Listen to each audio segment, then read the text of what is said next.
आज मैं आप लोगों को प्रथम पाठ भाषा और व्याकरण के बारे में बताने जा रहा हूँ। इसे आप लोग ध्यानपूर्वक सुनेंगे। सबसे पहले मैं आप लोगों को व्याकरण के बारे में जानकारी दे रहा हूँ। व्याकरण वह विद्या है जिससे हम शुद्ध पढ़ सकते हैं, लिख सकते हैं, बोल सकते हैं। उसे हम व्याकरण कहते हैं। व्याकरण शब्द से भाषा अनुशासित होती है।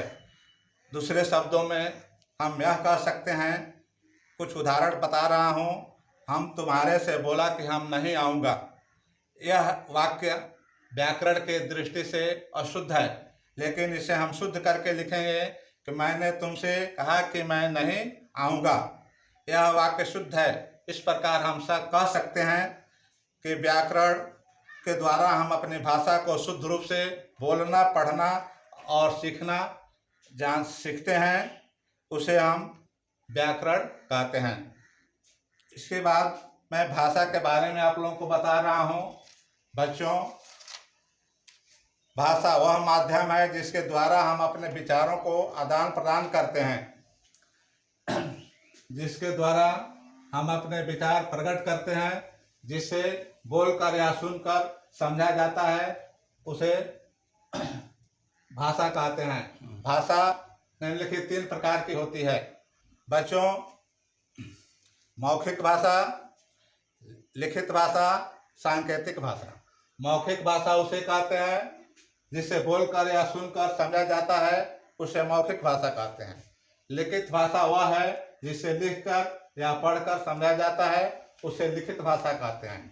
सांकेतिक भाषा उसे कहते हैं जो इशारे या संकेत से बताया जाता है, उसे सांकेतिक भाषा कहते हैं। जिस तरह जैसे गार्ड ने हरी झंडी दिखाई, इसमें संकेत किया जा रहा है, गाड़ी को रुकने का संकेत दिया जा रहा है। बच्चों, तो इस प्रकार भाषा 3 प्रकार के हुए। इसके बाद मैं बोली के बारे में बता रहा हूँ।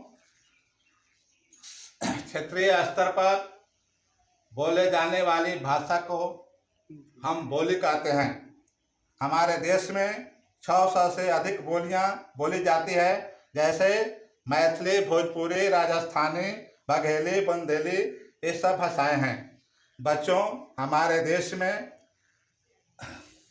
बहुत सी भाषाएं बोली जाती है। भारत में कुल 22 भाषाओं की मान्यता दी गई है।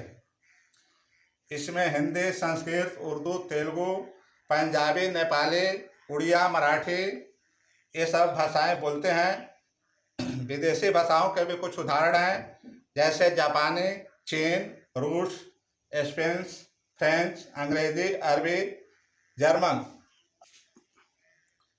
बच्चों, इसके बाद हम लोग अब अपने देश राष्ट्रभाषा जो हमारी हिंदी है, इसके बारे में बताने जा रहा हूँ। हिंदी भारत की राष्ट्रभाषा है। भाषा के 3 रूप होते हैं, लिखित, मौखिक, सांकेतिक। भाषा के अब हम लोग लिपि के बारे में जानेंगे। लिपि जिसे हम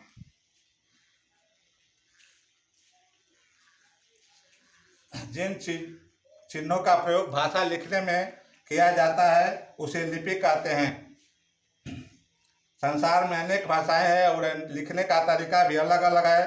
प्रत्येक भाषा की अपनी एक लिपि होती है।